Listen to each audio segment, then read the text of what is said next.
Hello, ladies and gentlemen, Deja Vu here, bringing you a game from MBC versus CJ Entus in the Pro League. This is gonna be Savior, the Maestro, versus Pusan, one of those neo-kings of Protoss.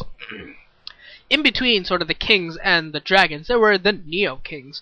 So I think there was 3 of them, but I can't remember the third one. It was not Reach, it was Pusan, Stork, and I think there was a third one, can't remember who it was. Yeah, bad of me. Bad Deja Vu. Deja Vu should know his history better, even though he didn't really pay attention to StarCraft back then. Deja Vu should know better. And, yeah, sorry for not knowing. Anyways, Pusan is one of those Neo-Kings of Protoss. He's actually played pretty well recently.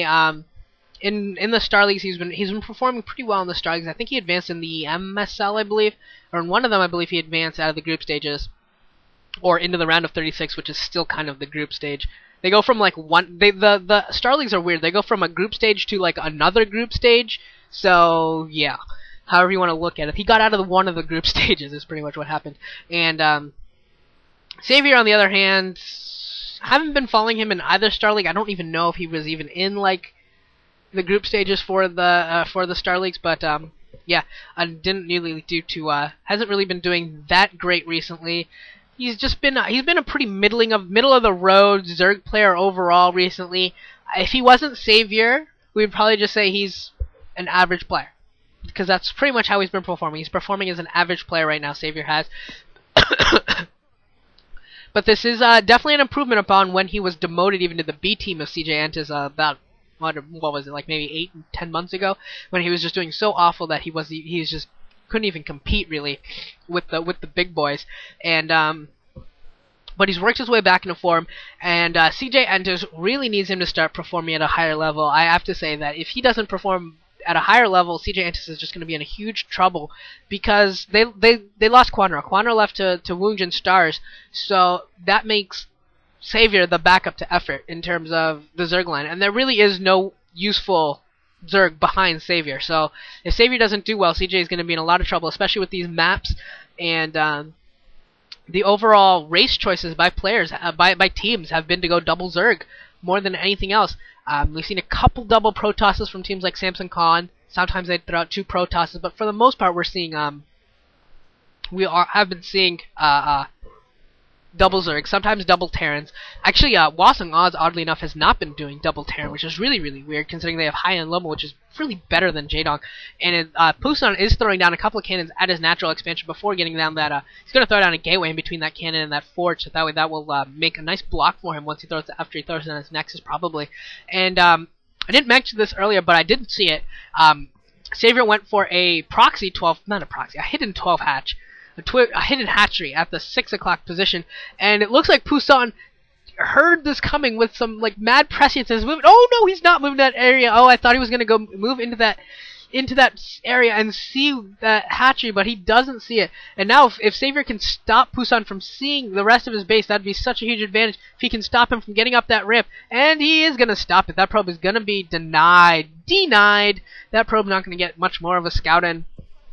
So he's probably going to be in more or less the dark until he gets Corsairs out. This is usually what happens in PvZ these days with this Forge Fast Expand. As soon as the Zerglings come out and are able to push the probe away, really you don't get much more of a scout on if you're a Protoss player until Corsairs out. But he's going to the south again, and Savior, come on Savior, you got to stop that frickety-frick probe. And he's not going to be able to. He sees the base going up, and that's a real problem for a Zerg player. It's a really neat idea if you can throw a hatchery in a hidden location right there at the early part of the game and your opponent doesn't detect it. But because just Pusan was getting enough of a scout off inside the base, and he saw what was around the base of Savior, that he knew something was up. So he was looking around. But Savior really needed to kill that probe off a little bit better. Really needed to do it earlier. We see a layer coming up for Savior.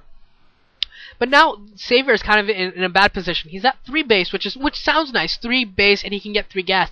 But the problem is now that when Pusan pushes out, whether it's with just like an early 3 gate and 3 Zald and a Dragoon, or if it's a traditional +1 timing speed lot attack, or really whenever Pusan pushes out with really much of anything,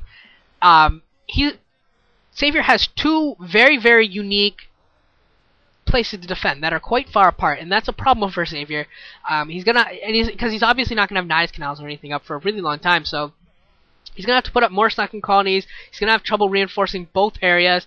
Corsair DT, of course, would be very, very effective here. We do see the Stargate warping in right now. So Corsair DT could be very, very effective if Pusan goes that route.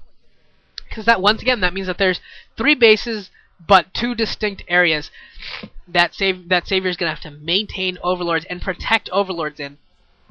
Which that looks like that's exactly what Pusan was thinking too. He's going to go for Corsairs, throwing down that Silva Dune. Could be for a +1 push, but also DTs is a great follow-up, or just a great way to go for him as well here in this position.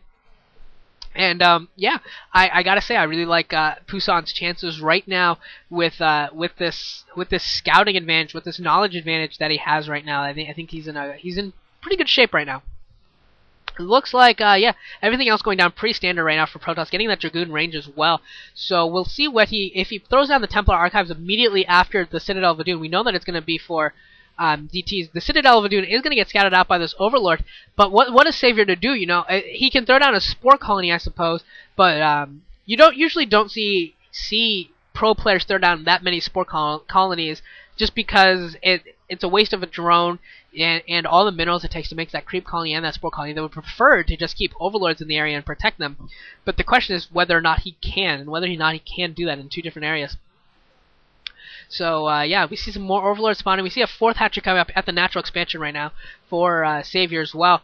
And Pusan is getting that +1 upgrade, and I assume that he's still going to be producing Zealots. And I didn't see a Templar Archives. I might have missed it. There could already be a Templar in Archives coming up right now. There were a couple buildings warping inside of his base, and Scourge are out as well, going to try and take care of some of these Corsairs. And those Corsairs, oddly enough, I gotta say, haven't gone to the 6 o'clock position, haven't gotten rid of those Overlords quite yet, but I suspect that they will pretty soon here. And the Scourge are going to come over into the main of Pusan and see if they can grab some of these Corsairs as they're being spawned, or if there isn't a critical mass, which there is not, see if they can stop them right off the bat. But there's a cannon placed there.